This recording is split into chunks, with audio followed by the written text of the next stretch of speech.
Let's talk West Ham. Too good to go down, Rob Green? Oh, please. I just need Chelsea to drop in there as well, and then all three of my former teams, are in the relegation zone. But no, we've seen it before. I've been a part of it, and you've seen talented West Ham teams go down. They're in it, aren't they? Let me say, Rob, 2002-03. Jermaine Defoe, Paolo Di Canio, David James, Joe Cole, Frederick Canute, Michael Carrick, all in that squad that went down. 2009-10, Mark Noble, Carlton Cole, Matthew Upson, PFA Player of the Year Scott Parker, and Rob Green. Didn't get relegated that season. 2009-10? No, 10-11. Whoever's written that down. 10-11. No, it was... Well, you've got out of that one. Well done. Yeah, thank you very much. No, it's tough. You heard Antonio say himself in his own podcast that they'd gone away from one they were good at, really, and you just feel the way that they played and the way that they had that success. It required so much energy from certain players, and Jarrod Bowen looked the most likely to score at the weekend, but when it's not there, it just looks so void of so much. And that's the worrying sign. I think that was the worry from this performance at the weekend. And you looked at the game and you just went, it's not without a kick. It's not without, the signals are that you can lose, but you lose with the fight. And it just wasn't there. It wasn't there with the energy. And so that's the worry at the moment. The word is sleepwalking towards relegation. That's what we did. And the fear is that may happen again, because it certainly can happen. Chris, Tony sent this to us. He says, in 23 games, we've conceded the first goal on 16 occasions, yet we continue to sit back and contain. We've come back to get 5 draws in those games, plus a win against Fulham. In the other 10, we failed to score. So we failed to score in 43% of our Premier League games. I looked at the lineup yesterday and thought, where will the goals come from? So I understand the frustration. That's a staggering stat. What conceded in 16 games. Yeah. I mean, that's pretty remarkable. I think if you look at West Ham, I don't know what Rory and Rob think. I think they've overachieved the last couple of seasons. What has really done for David Moyes is the fact that he has spent big, and I think it's fair to say not one of the high-profile signings has come off, and that's an issue. 194 million euros worth of talent this season. Yeah, and I think that because that was always the thing in the previous couple of seasons, wasn't it? Oh, West Ham are doing so well with such a small squad to kick on. They need to strengthen the squad. Strength in depth really important. That hasn't happened this season. That they've actually spent a fortune. Paqueta, Brazilian international, Scamacca, Italian centre forward, haven't fired. Then you ally that with Rob mentioned Jarrod Bowen. He hasn't been the same player this season. Antonio hasn't been at it. Think of Souček when he first came to the Premier League. The goals he scored, the late runs into the box. He looks a shadow of his former self. Declan Rice isn't on top of his game. They had issues with the centre-halves, where I have great sympathy for David Moyes at this moment in time. At the start of the season, there are a lot of injuries. I think Agard got injured early. He's actually improved them, I think, a little bit. They're in a relegation battle. It just, is the owner going to hold his nerve in terms of backing David Moyes, because he's been there and done it? We've seen, I think David Sullivan is, he's not rash, but I suppose what goes against David Moyes is the fact that we've seen changes, and it's only over a very small span of games, but Everton look like they have improved. I think Wolves look like they have improved. And at this moment in time, the performances aren't there at West Ham. But David Moyes has been there and done it, and it's whether David Sullivan has that nerve to stick with him, because he has that wealth of experience. But I've got to say, I think he has been really let down by his players. It's a really interesting moment, isn't it? When you take a team like West Ham, who, like Chris says, have overachieved massively. I think there's a massive fatigue element to West Ham. They've played a lot of games the last 2 years just of the Europa League, and I suspect that's why they brought the players in.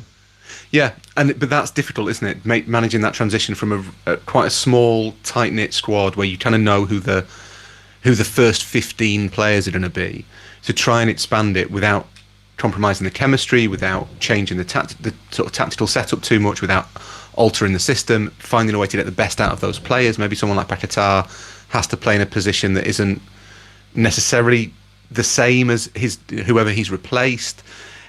That's a really difficult moment, and I think we see it quite frequently, that the teams who do make it normally into the Europa League in the way that West Ham did, with that settled side, clear system, clear identity, clear idea, when they try and move beyond that, that's a really dangerous point. And West Ham, I think, have got it wrong, and crucially, they've got it wrong in a year when there's not really a bad team at the bottom. It's not like a couple of years ago where maybe you've looked at it and said, and this isn't, Chris, I promise I'm not doing this just to annoy you, but you looked at it fairly early on and thought, right, Norwich will go back down. It was obvious from kind of November, December that Norwich were going to go. Bournemouth have been in that position before. There tends to be one or two that you look at and think, all things being equal, the chances are they're going back down fairly early on. This year, you just can't call it, because, as you say, Everton have won, 2 and 3? Leeds and Southampton win at the weekend. Leeds are dropping. Bournemouth beat Wolves, which I don't think anyone necessarily expected. That's going to be really kind of tight and closely fought and sort of a snip between the teams for quite a long time. And West Ham could end up on the wrong side of that just because they haven't managed that transition well enough. You're back down to, at the weekend, they play Nottingham Forest at home. That is so big for David Moyes, because you can imagine if they lose it turning really ugly.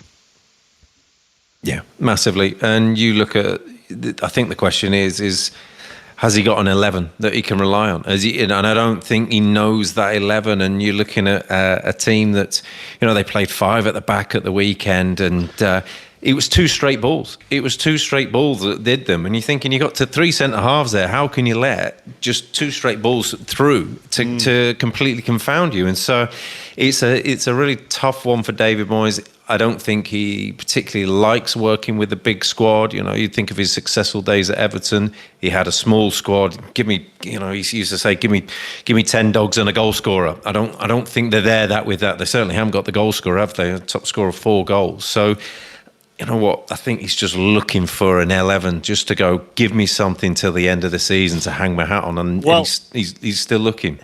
He sort of said that a little bit, Rob, didn't he, in his post-match interview, along the lines of, I'm up for the fight and I'm looking forward to the players who are joining me on the fight.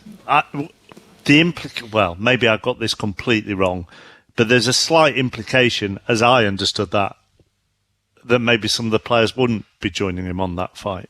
But maybe I've completely misread that. No, you just need to you need something to hang your hat on as a manager. And to go back to a season where we did stay up at West Ham was when we won, I think it was 8 out of the last 10 or something like that, and we lost to Spurs 4-3. And amazing game, was heartbreaking that we lost. But Alan Kerblishy walked away and went, well, at least I've found something where it resembles a team, that resembles a performance. And I think that's where David Moyes is right now.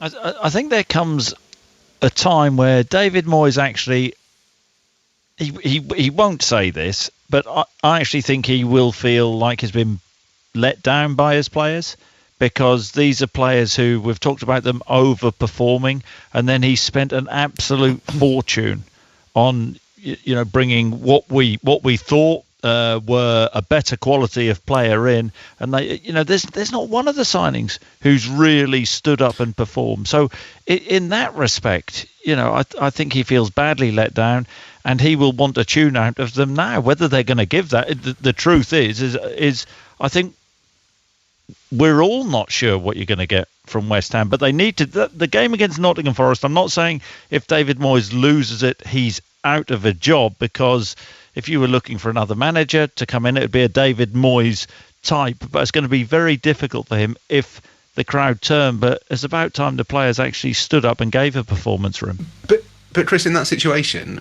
when the bid money signings haven't worked out, is that the fault of the bid money signings, or does it indicate that the recruitment was wrong?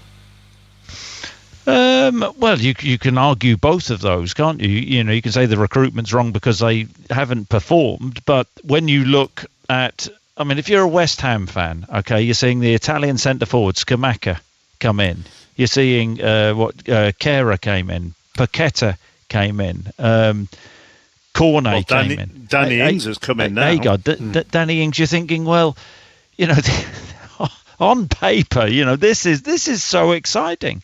You know, all those players I've mentioned, you know, really more than good footballers. Why aren't they performing? So David Moyes will think, well, you know, it's my responsibility to organise the team and set the team out who are capable of winning games. But these players haven't kicked a ball, most of them. They haven't turned up.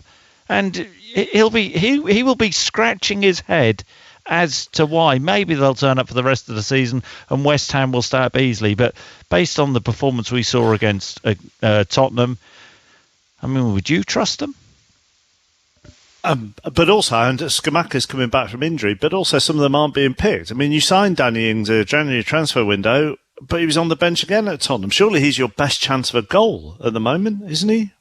Maybe so. There was a little injury, wasn't there? And I don't know, you know, whether that's affected. But I take your point. You know, why sign Danny Ings if you're not going to play him? Yeah.